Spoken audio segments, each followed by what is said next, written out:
Hello everyone, बच्चों आप सभी लोग कैसे हैं।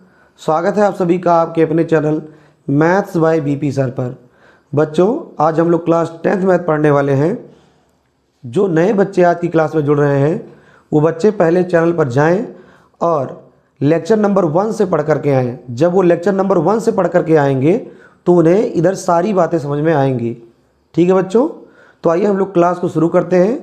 बच्चों इस चैनल का मात्र एक उद्देश्य है, आपको गणित में शून्य से शिखर तक पहुंचाना। तो बच्चों आइए हम लोग शून्य से शिखर तक पहुंचने के मार्ग में एक कदम और आगे हम लोग बढ़ाते हैं। तो आइए बच्चों चलते हैं, शुरू करते हैं अपने क्लास को। बच्चों इससे पहले की क्लास में क्वेश्चन नंबर 9 तक हुआ था। 10वां देखिए बच्चों क्या कह रहा है। एक छतरी में 8 ताने हैं जो बराबर दूरी पर लगे हुए हैं। छतरी को 45 सेंटीमीटर त्रिज्या वाला एक सपाट वृत्त मानते हुए इसकी 2 क्रमागत तानों के बीच का क्षेत्रफल ज्ञात कीजिए। बच्चों छतरी जब आप तानते हो है ना, तो छतरी में से ताने लगे होते हैं। ताने मतलब वो लोहे की पतली पतली पत्तियों से कसे हुए होते हैं, देखा होगा आपने। तो उसी को ये ताना कहा जा रहा है यहाँ पर। तो ध्यान दीजिए बच्चों, कह रहा है कि छतरी में 8 ताने हैं, यानी उसके अंदर 8 ताने लगे हुए हैं जो बराबर दूरी पर लगे हुए हैं। ठीक है बच्चों, छतरी को 45 सेंटीमीटर त्रिज्या वाला एक सपाट वृत्त मानते हुए 2 क्रमागत तानों के बीच का क्षेत्रफल ज्ञात कीजिए। बच्चों जब आप छतरी को खोलेंगे तो नीचे आप जब देखेंगे तो कुछ इस प्रकार से आपको वृत्त बनता हुआ नजर आता है। वो बोला है प्रश्न है कि एक सपाट वृत्त मान लीजिए उसे, तो आपको उसको सपाट वृत्त मानना है ना। अब सपाट वृत्त आपने माना है, ठीक, कुछ इस प्रकार से दूसरा चित्र क्वेश्चन में दिया है। तो कह रहा है 2 क्रमागत तानों के बीच का क्षेत्रफल बताइए। तो बच्चों सेंटर से ताना आया है, वृत्त से आकर के मिला है। छतरी जब ओपन करेंगे तो किसी सेंटर पॉइंट से ताने जुड़े हुए होते हैं जो आपके छतरी के अगले हिस्से तक जाते हैं। देखिएगा आप छतरी जब आप खोलेंगे तो आपको दिखेगा कि सेंटर से कोई एक पॉइंट होगा, एक सेंटर पॉइंट होगा। उस सेंटर पॉइंट से ताने आए हुए होंगे, यानी जो पतली पतली पत्तियां आई हुई होंगी और छतरी के आखिरी छोर तक ऐसे बंधी हुई होंगी। आप देखिएगा, कुल मिला जुला के मैं कहना क्या चाहता हूँ, जब आप छतरी को ओपन करेंगे तो नीचे आप देखिएगा ऐसे करके तो एक सपाट वृत्त बनता हुआ कह रहा, मान लीजिए वृत्त बनता है बच्चों, है ना। आप देखिएगा तो एक सपाट वृत्त बनता हुआ मान लीजिए। उस सपाट वृत्त से सेंटर से एक पत्ती आई होगी, है ना। ऐसे ऐसे करके आपकी परिधि से सेंटर से एक पत्ती आई होगी, जुड़ी हुई होगी। आप देखिएगा, है ना, आपको समझ में आएगा। एक सेंटर पॉइंट से पत्ती आई होगी जो वृत्त बन रहा होगा, उससे आकर जुड़ी होगी, क्लियर है। फिर से समझिए बच्चों, जब आप छतरी को ओपन करेंगे तो देखिए यहाँ पर छतरी दिखाया गया है। तो नीचे ऐसे छतरी खुलेगा तो नीचे आपको ऐसे एक वृत्त बनता हुआ नजर आएगा और उसी वृत्त यानी उसी वृत्त के परिधि से एक एक करके सेंटर से ताने आए होंगे। 1 ताना, 2 ताना, 3 ताना। देखिए यहाँ पर आप चित्र में देख लीजिए, सेंटर से परिधि तक 1 ताना, 2 ताना, 3 ताना, 4 ताना, 5 ताना, 6 ताना, 7 ताना, 8 ताना। तो सेंटर से परिधि तक कुल 8 ताने जुड़े हुए होते हैं बच्चों। कब? जब आप छतरी को खोलेंगे तो एक सपाट वृत्त बनेगा वहां पर। साफ शब्दों में बता रहा हूं बच्चों, फिर से सुनिए। जब आप क्या करेंगे, छतरी को ओपन करेंगे तो वहां पर आपको एक सपाट वृत्त बनता हुआ नजर आएगा। उस वृत्त के सेंटर से आपको दिखेगा कि ताना जुड़ा हुआ है। क्लियर? ध्यान दीजिए, नहीं समझ में आ रहा है कोई बात नहीं है, फिर से समझने का प्रयास कीजिए कि नीचे एक वृत्त बनेगा, उसी का एक फोटो यहां पर बना दिया गया है, देख लीजिए ताकि आपको कन्फ्यूजन ना हो। तो नीचे का ये जो चित्र है, छाते के नीचे का जो चित्र है, एक सर्कल बन रहा है, उसको अलग से आपको दिखा दिया गया है कि बच्चों अगर आप यहाँ नहीं देख पा रहे हो तो ये आप अलग से देखने का प्रयास कीजिए। तो कुछ इस प्रकार से एक वृत्त बनता हुआ नजर आएगा और सेंटर से परिध तक ताने जुड़े हुए नजर आएंगे। अब उम्मीद करता हूं बच्चों आपको समझ में आया होगा। कुल 8 ताने जुड़े हुए हैं बच्चों, कुल 8 ताने। और आप देखिएगा सभी ताने ऐसे ऐसे करके ऐसे ऐसे आए होंगे और ये क्या बनाए होंगे बच्चों, और ये क्या बनाए होंगे, एक त्रिज्यखंड बनाए होंगे। आप जानते हैं जब सेंटर से 2 रेडियस है, परिध तक की दूरी क्या है, सेंटर से परिध तक की दूरी क्या है, रेडियस है। जब सेंटर से 2 रेडियस और चाप द्वारा अगर हम घिरा एरिया लेंगे तो वह क्या होता है, त्रिज्यखंड होता है। तो ठीक बच्चों यहाँ पर भी समझने का प्रयास कीजिए।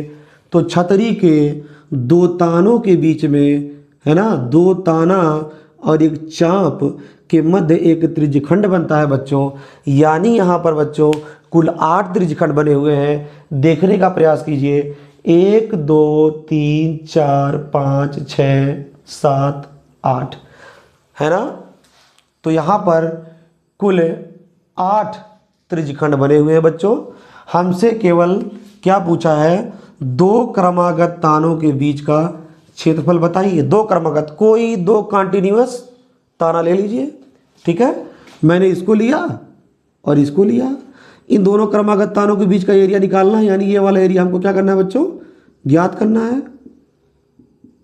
क्लियर हुआ। एक ही त्रिज्यखंड का पूछा है, सबका नहीं। सबका पूछता ना तो एक का निकाल करके 8 से क्या करा देते, गुणा, ठीक।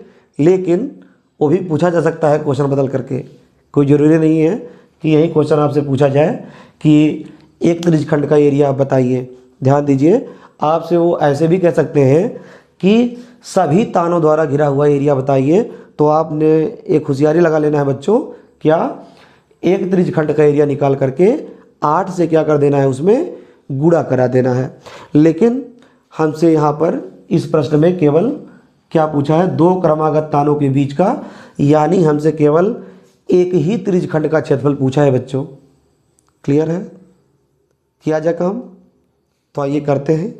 अब ध्यान दीजिए, अब देखिए यहाँ पर 45 सेंटीमीटर त्रिज्या वाला इसको मानना है। तो ये जो सर्कल बना हुआ है इसे सपाट वृत्त मानना है। ध्यान दीजिए बच्चों, जो ऐसे ऐसे बना हुआ है, ये मत सोचिएगा कि ये फूल जैसे बना हुआ है। यहाँ पर लिख दिया है आपको कैसा वृत्त मानना है, सपाट वृत्त, मतलब यानी ऐसे।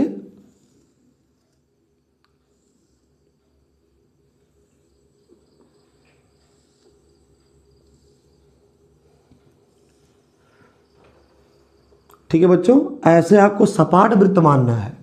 क्लियर है। देखिए 1 2 3 4 5 6 7 8 इसमें क्या बने हुए हैं, त्रिज्यखंड बने हुए हैं। और कितनी सेंटीमीटर वाला मानना है, 45 सेंटीमीटर वाला। यानी इसका त्रिज्या कितना है, 45 सेंटीमीटर है। ठीक, हमें यही वाला निकालना है। इसकी त्रिज्या कितनी है, 45 सेंटीमीटर, 45 सेंटीमीटर। अब ध्यान दीजिए बच्चों, अब आपके मन में विचार आ रहा होगा, ये तो बहुत ही आसान सवाल है। बिल्कुल आसान सवाल है बच्चों, बस आते हमें एक चीज़ और खोजना है। वो क्या खोजना है, हमें त्रिज्यखंड का केंद्रीय कोण नहीं मालूम है। क्या आप बता देंगे, क्या आप बता सकते हैं बच्चों? बिल्कुल शानदार आप बुद्धि विचार बना रहे हैं बच्चों, एकदम शानदार आप सोच रहे हैं, बहुत अच्छे, वेरी गुड। देखिए समझिए, 8 त्रिज्यखंड मिलकर के 8 त्रिज्यखंड मिलकर के कितना एंगल बनाएंगे, सभी त्रिज्यखंडों के एंगल जोड़ लीजिए, ऐसे ऐसे जोड़ते चले जाइए। तो सभी त्रिज्यखंडों को जोड़ते जोड़ते जोड़ते जोड़ते जब जोड़ लेंगे पूरा, आप यहीं चले थे, यहाँ से देखो यहाँ चले थे, और सभी त्रिज्यखंड का कोण जोड़ते जोड़ते जोड़ते जोड़ते जोड़ते वहीं पहुँच जाओ। तो बच्चों 8 त्रिज्यखंडों का कितना एंगल बनेगा, 8 त्रिज्यखंड मिला करके कुल कितना केंद्रीय कोण बना देंगे, 360। तो बताइए एक त्रिज्यखंड का कोण कितना होगा? तो आप कहेंगे एक त्रिज्यखंड का कोण कितना होगा बच्चों, 360 में आप 8 से क्या कर देंगे, भाग लगा देंगे बच्चों। तो जब भाग लगाएंगे तो 8 एकम 8, 8 चौक 32, 4 इसमें गया, 8 पंचे 40, यानी प्रत्येक त्रिज्यखंड का कोण बच्चों कितना कितना होगा, 45 45 अंश होगा। तो बच्चों एकदम आसान था, कोई दिक्कत की बात नहीं। देखिए मैंने सोचा भी नहीं और आपने क्या कर लिया, सोच लिया। क्लियर। तो यही होता है, जो बच्चा फर्स्ट क्लास से लेकर के अब तक के क्लास में रेगुलर जुड़ा हुआ है, वो देखिए तुरंत उसने क्या किया, तुरंत सोच लिया कि सर ऐसा है, आठों त्रिज्यखंड मिलकर के 360 डिग्री बनाएंगे तो एक त्रिज्यखंड कितना बनाएगा, 8 से भाग कर दीजिए, 45 डिग्री रहेगा। कोई दिक्कत है बच्चों? तो एकदम आसान है। तो देखिए आइए हम लोग सवाल को लगाते हैं। तो देखिए बच्चों क्या कह रहा है, छतरी को 45 सेंटीमीटर त्रिज्या वाला एक सपाट वृत्त मानना है, यानी हमें रेडियस पता है कितना, 45 सेंटीमीटर। कोई दिक्कत है? अगर किसी बच्चे को कोई दिक्कत हो तो पूछ सकता है। देखिए बच्चों अब ध्यान दीजिए, एक त्रिज्यखंड का केंद्रीय कोण हम लोग निकाल लेते हैं। एक त्रिज्यखंड का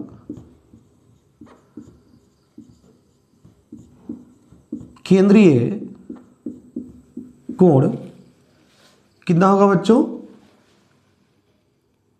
8 त्रिज्यखंड का 360, तो एक त्रिज्यखंड का कितना हो जाएगा, 360/8 भाग करेंगे तो कितना आएगा बच्चों, 8 चौक 32, 8 एकम 8, 8 चौक 32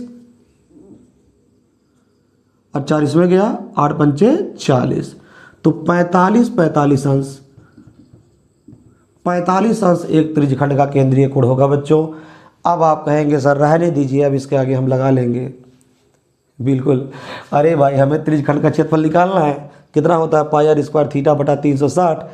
पाई का मान हमें पता है 22/7, आर का मान हमें यहाँ पर पता हो गया है, थीटा का मान यहाँ पर पता हो गया। अब कोई बात की कमी है ही नहीं, अपने वैल्यूज़ को पुट करिए और अपना रिजल्ट क्या कर लीजिए, प्राप्त कर लीजिए। बच्चों समझ में आ रहा है? कोई दिक्कत है? देखिए लगा देते हैं। फिलहाल दो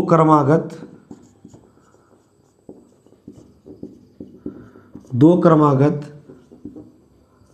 तानों के बीच का क्षेत्रफल। ठीक, देखिए बच्चों, दो क्रमागत तानों के बीच का क्षेत्रफल बच्चों हमने आपको बताया बार बार क्या बन रहा है, त्रिज्यखंड। और त्रिज्यखंड का क्षेत्रफल कितना होता है, पाई आर स्क्वायर थीटा बटा 360 अंश। बच्चों थोड़ा जगह बनाने के लिए मैं ये जो फिगर है इनको मिटा दे रहा हूँ। क्लियर है? मिटा दे रहा हूँ, थोड़ा जगह बन जाएगा।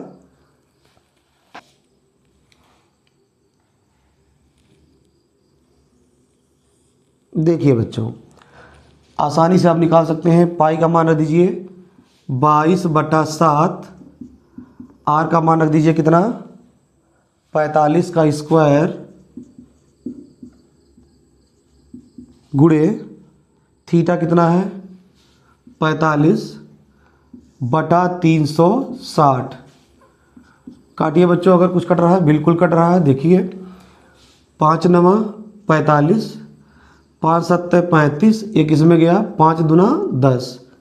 ठीक है बच्चों, अब आइए थोड़ा सा ऐसे लिखिए 22/7 और यहाँ लिखा है 45 का स्क्वायर, तो इसको लिख दीजिए 45 गुणे 45 और यहाँ पर है गुणे 9 और नीचे कितना है बच्चों, नीचे कितना है बच्चों, 72। ठीक, काटिए, 2 एकम 2, 2 एकम 2, यहाँ काटिए 36 दूना 72। अब ध्यान दीजिए बच्चों, और कुछ कट रहा है, बिल्कुल कट रहा है। देखिए अंकों का योग 9 है, 5 और 9 है, यानी कटेगा 11 गुणे 45 गुणे 45 गुणे 9 बटे 7 गुणे 36। अब बच्चों काट दीजिए, 9 एकम 9, 9 चौक 36। ठीक है बच्चों, यहाँ गुणा कराइए, 11 पचे 55, हाथ में लगा 5, 11 चौक 44, 5 49। ठीक है बच्चों, गुणे 45 बटे 7 चौक 28। क्लियर है बच्चों? अब 495 का गुणा 45 में कराइए, 495 गुणे 45, 5 पचे 25, 5 9 45, 2 47 का 7 हाथ में लगा 4, 5 चौक 20, 4 24, 4 पंचे 20 हाथ में लगा 2, 4 9 36, 2 38 हाथ में लगा 3, 4 चौक के 16, 16 3 19, 5 7 8 4 12 का 2 हाथ में लगा 1, 9 2 11 एक हासिल 12 हाथ में लगा 1, 1 और एक हासिल था, कितना हो गया 2। तो कितना आ गया बच्चों 22,275, 22,275 बटा 28 सेंटीमीटर स्क्वायर, यही हमारा आंसर है बच्चों। बच्चों अगर आप चाहें तो इसको 28 से भाग करके दशमलव में भी बदल सकते हैं। ठीक है बच्चों, आप अगर चाहें तो 28 से भाग करके आंसर को दशमलव में लेकर चले जाइए, कोई दिक्कत की बात नहीं है। बच्चों उम्मीद है आपको ये सवाल अब समझ में आ गया होगा। बच्चों अब हम लोग चलेंगे सवाल नंबर 11 की तरफ। तो आइए बच्चों हम लोग चलते हैं। बच्चों आइए हम लोग सवाल नंबर 11 पर चलते हैं। सवाल नंबर 11 क्या कहता है, देखिए, किसी कार के 2 वाइपर हैं, परस्पर कभी आच्छादित नहीं होते हैं। प्रत्येक वाइपर की पत्ती की लंबाई 25 सेंटीमीटर है और 115 अंश के कोण तक घूमकर सफाई कर सकता है। पत्तियों की प्रत्येक बुहार के साथ जितना क्षेत्रफल साफ होगा वह बताइए। ध्यान दीजिए बच्चों, कार में 2 वाइपर लगे होते हैं, शीशे के सामने, आगे जो शीशा होता है उसके सामने 2 वाइपर लगे होते हैं, है ना। वो वाइपर कार पे लगे होते हैं। मान लीजिए कभी बारिश हुई तो बारिश की बूंदें आ जाती हैं शीशों पर, तो लोग क्या कर देते हैं, जला देते हैं। तो ऐसे क्या करता है, शीशे पर ऐसे ऐसे करके क्या करता है, शीशे को साफ करता है बच्चों, उसी को वाइपर कहते हैं। समझ में आया। तो वाइपर ऐसे ऐसे शीशे पर चलता है और कुछ एरिया को स्वाइप करता है। क्लियर बच्चों। तो वहां पर 2 वाइपर लगे होते हैं, वो दोनों वाइपर एक दूसरे को आच्छादित नहीं करते। आच्छादित मतलब समझ रहे हो, एक दूसरे को काटते नहीं। अरे भाई अगर दोनों वाइपर ऐसे चलते हैं, उसके ऊपर वो चला जाता, वो वाइपर चलता नहीं, चलता ना। दोनों वाइपर एक दूसरे को कभी काटते नहीं हैं, अर्थात आच्छादित नहीं करते हैं। ऐसे चलेगा, देखिएगा दोनों हाथ, ये चलेगा ऐसे तो वो चलेगा ऐसे, फिर ये चलेगा ऐसे, फिर वो चलेगा ऐसे। तो ऐसे ऐसे करके दोनों वाइपर शीशे पर घूम घूम कर सफाई करते रहते हैं। अब आप हमें एक क्वेश्चन का जवाब दीजिएगा। जी हाँ, मैं आपसे पूछ रहा हूं, कार का जो वाइपर 115 अंश के कोण तक घूमकर सफाई कर रहा है, ठीक, और उसके पत्ती की लंबाई 25 सेंटीमीटर है, ठीक। फिर से सुनिएगा, जो कार का वाइपर है वो जो घूम करके बच्चों साफ कर रहा है शीशे पर, वो कौन सा एरिया साफ कर रहा है? क्या वो वृत्त साफ कर रहा है? क्या वो आयत साफ कर रहा है? क्या वो वर्ग साफ कर रहा है? कौन सा एरिया साफ कर रहा है बताइए आप। सोचिए सोचिए सोचिए, कोई बात नहीं, मैं रुक रहा हूं 2 मिनट, सोच करके जवाब दीजिए, कमेंट में लिखिए। तुरंत दृश्य आपके दिमाग में बन जाना चाहिए बच्चों। क्या बना होगा वहां पर, क्या बना होगा भाई? ऐसे वाइपर घूमता है तो समझो, ये हाथ को जूम करो, ये रेडियस है। अब ये रेडियस ऐसे था, यहां से चला यहां पहुंचा, तो क्या देख रहे हो, ऐसे वाइपर की पत्ती थी, है ना, ऐसे वाइपर की पत्ती थी, और ये वाइपर ऐसे चला, यानी उसकी नई स्थिति ये वाली बनी। भाई ऐसे था और ये चला ऐसे यहां पहुंचा, पुरानी स्थिति, नई स्थिति, पुरानी स्थिति, नई स्थिति। ऐसे वो क्या करेगा, इतने एरिया को क्या करेगा बच्चों, साफ करेगा। यानी जो वाइपर होता है वहाँ एक त्रिज्यखंड के बराबर जितना एरिया साफ करता है। क्लियर है, कोई दिक्कत बच्चों? जो पत्ती की लंबाई है बच्चों, घूम रहा है, यहाँ से जुड़ा होता है, एक सेंटर पॉइंट होता है, एक सेंटर पॉइंट होता है, यहाँ जुड़ा होता है, और यहीं से वो घूमता है, ठीक है। तो एक चाप और पत्ती की लंबाई, अर्थात उसे त्रिज्या कह सकते हो आप, पत्ती की लंबाई, दो पत्ती की लंबाइयों के बीच का एरिया साफ कर रहा है, अर्थात दो त्रिज्याओं और संगत चाप द्वारा घिरा हुआ एरिया वो क्या कर रहा है, साफ कर रहा है बच्चों। अब आपके दिमाग में एक संशय आ रहा होगा, यहाँ वृत्त कहाँ बना भाई? अगर वाइपर पूरा घूम जाता ना, अगर वाइपर पूरा घूम जाता ना तो वाइपर एक वृत्त में ही घूमता, लेकिन वाइपर पूरा तो घूमेगा नहीं। इस प्रकार से उसे बनाया गया है कि वहाँ क्या करे, एक सेंटर पॉइंट से जोड़ दिया गया है, पत्ती ऐसे घूम घूम कर साफ कर रहा है। लेकिन अगर वहाँ 360 डिग्री घूम जाता तो आप ये जूम कर सकते हो कि एक वृत्ताकार पथ वहाँ क्या कर जाता बच्चों, घूम जाता। समझ में आ रहा है? तो हुआ नहीं त्रिज्यखंड। जब वहाँ वृत्ताकार पथ घूम जाता तो सेंटर से दो पत्ती यानी वृत्त की त्रिज्या, और ये घूम रहा है तो यानी ये वृत्त की परिधि का इतना हिस्सा, चाप कहोगे आप इसे, तो वृत्त की दो त्रिज्या और चाप द्वारा घिरा एरिया क्या कर रहा है बच्चों, ये साफ कर रहा है। ठीक है, क्लियर हुआ बच्चों? अब आइए क्वेश्चन को देखिए। तो पत्ती की लंबाई 25 सेंटीमीटर है, ये 25 सेंटीमीटर है। अब इसको मैं मिटा दे रहा हूं। समझ गए ना आप लोग? समझे हो तो कमेंट में लिखिए हाँ समझ में आया। ठीक है बच्चों, कमेंट में लिखिए, अपने दोस्तों तक पहुंचाइए क्लास, ताकि वो बच्चे भी पढ़े बैठ करके, उनका भी फायदा हो, है ना? ठीक, अपने हित मित्र के बारे में भी सोचिए। ठीक है, देखिए इधर, तो 25 सेंटीमीटर ये हो गया त्रिज्या। अब मैं त्रिज्या बोलूंगा, पत्ती की लंबाई, अब मैं क्या बोलूंगा, त्रिज्या। ये 25 और ये भी कितना बच्चों, 25। क्लियर है? तो 25 सेंटीमीटर। ठीक है, कितना डिग्री टर्न कर रहा है, 115 अंश। ध्यान दीजिए बच्चों, मैंने ना चांदा का यूज किया है ना, न किसी हमने लंगड़ा प्रकार का यूज किया है।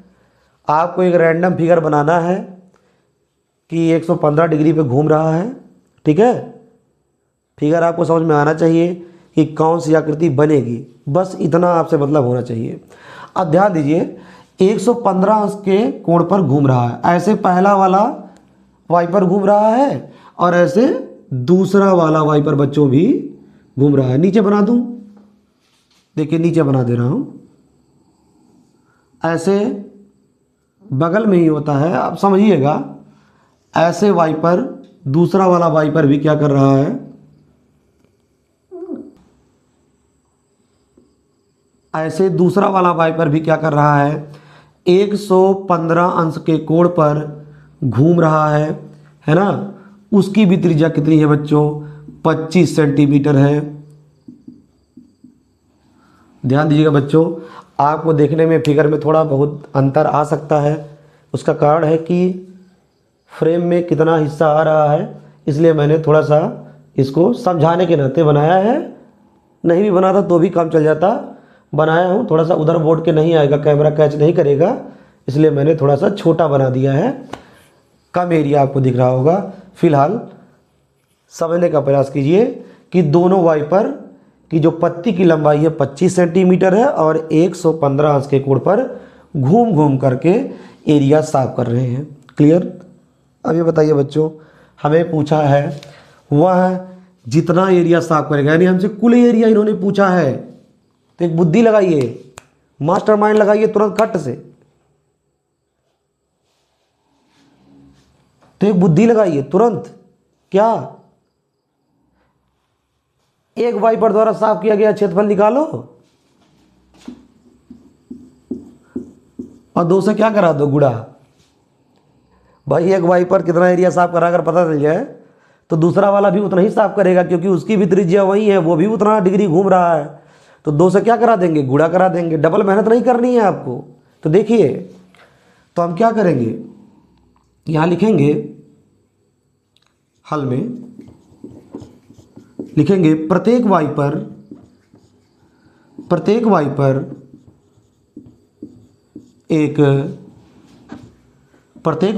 एक त्रिज्यखंड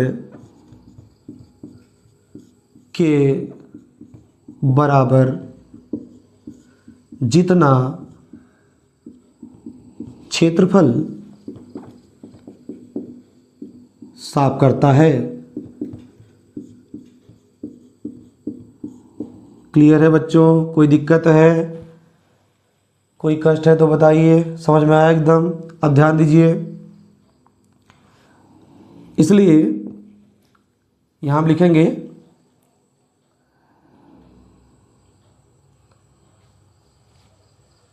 अब देखिए बच्चों, इसलिए यहां लिखेंगे पत्तियों की प्रत्येक बुहार के साथ कुल साफ किया गया क्षेत्रफल। यहां हम लिखेंगे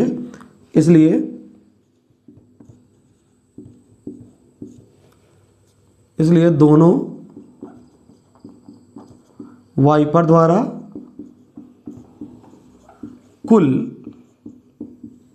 साफ किया गया क्षेत्रफल। क्लियर है बच्चों? तो 2 से गुणा करा देंगे, गुणे 1 वाइपर द्वारा साफ किया गया क्षेत्रफल। अब यहां देखिए बच्चों, 2 गुणे हमने 2 से गुणा करा दिया, 1 वाइपर द्वारा निकालो 2 वाइपर का, यानी 2 से गुणा करा दो। देखो 2 गुणे 1 वाइपर कितना एरिया साफ करता है? त्रिज्यखंड के बराबर पाई आर स्क्वायर थीटा बटा 360। तो 2 गुणे पाई का मान इन्होंने दिया नहीं है तो हम लोग रखेंगे 22 बटा 7 गुणे आर स्क्वायर कितना 25। तो 25 का स्क्वायर गुणे थीटा कितना है 115 बटा 360। काटिए बच्चों, अगर कट रहा है तो काटिए, बिल्कुल कट रहा है। देखिए यहाँ पर 5 से काटिए, 5 दूना 10, एक इसमें गया, ठीक है। तो 5 तियाँ 15, यहाँ काटिए 5 सत्ते 35, एक इसमें गया, 5 दूना 10, ठीक है। और भी कटेगा, अभी एक लाइन उतार लीजिए। 2 गुणे 22 गुणे 25 का स्क्वायर 25 गुणे 25 गुणे 23, 7 मत भूलिएगा, 7 गुणे 72। क्लियर है बच्चों? कोई दिक्कत है? ये 7 कैसे यहाँ आ गया? अरे इसके नीचे एक बाय का बाय गुणा, मध्य का मध्य गुणा। क्लियर? आप ध्यान दीजिए, काटिए। देखो, देखिए बच्चों, 2 से काटिए, 2 एक कम 2, 36 दूना 72। क्लियर? 7 से तो कुछ भी नहीं कट रहा है, ठीक है। अब यहाँ देखिए, बराबर उतारिए। अभी एक बार और कटेगा, यहाँ नहीं काट रहा हूँ, नहीं तो आपको हो सकता है दिक्कत होने लगे। मैं यहाँ लिख दे रहा हूँ 22 गुणे 25 गुणे 25, ठीक, ठीक है बच्चों, गुणे 23 बटे कितना 7 गुणे 36, 7 गुणे 36। काटिए, 2 से काटेंगे 11 दूना 22, 2 से काटेंगे 18 दूनी 36, ठीक है।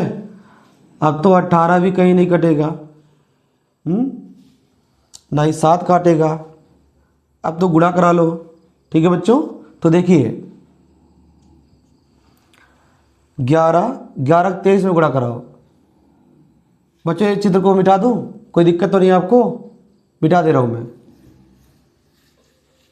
देखिए यहाँ पर 11 का गुणा 23 में कराइए। अरे यही करा लो, 11 तियाँ 33, हाथ में लगा 3, 11 दूना 22, 22 3 25, 11 तियाँ 33, हाथ में लगा 3, 11 दूना 22, 22 3 25, 253, 25 25 रही हम 625। क्लियर है बच्चों? कोई दिक्कत है? बोलिए। 18 सत्ते 126। क्लियर? अब ध्यान दीजिए, 253 का 625 में गुणा कराइए। 253 गुणे 625, 5 तियाँ 15, हाथ में लगा 1, 5 पचे 25, 1 26, हाथ में लगा 2, 5 दूना 10, 2 12, 2 तियाँ 6, 2 पंचे 10, शून्य हाथ में लगा 1, 2 दूना 4, 1 5, 6 तरीक 18, हाथ में लगा 1, 6 पंचे 30, 1 31, 1 हाथ में लगा 3, 6 दूना 12, 3 15, 5 6 6 12, 8 2 10, 1 हासिल 11, हाथ में लगा 1, 5 2 7, 1 हासिल 8 5 1। ठीक है बच्चों, 158125, 1,58,125 बटा 126। कोई दिक्कत बच्चों? 1,58,125 बटा 126 मात्रक हो जाएगा सेंटीमीटर स्क्वायर। यही बच्चों हम लोग का आंसर है। ध्यान दीजिएगा, अगर आप भाग करके इसको दशमलव में बदलना चाहें तो आप दशमलव में बदल सकते हैं, कोई दिक्कत की बात नहीं है बच्चों। ठीक है बच्चों, उम्मीद है बच्चों आज का क्लास आप सभी को समझ में आया होगा। बच्चों इसी सवाल के साथ मैं अपने क्लास को यहीं पर समाप्त करूंगा। बच्चों अब इस चैप्टर में मात्र 3 सवाल बचे हुए हैं जो कल के क्लास में समाप्त हो जाएगा। उसके बाद हम लोग अगले चैप्टर की तरफ चलेंगे। तो बच्चों इसी तरह से आप सभी लोग पढ़ते रहें। आप सभी का बहुत बहुत धन्यवाद।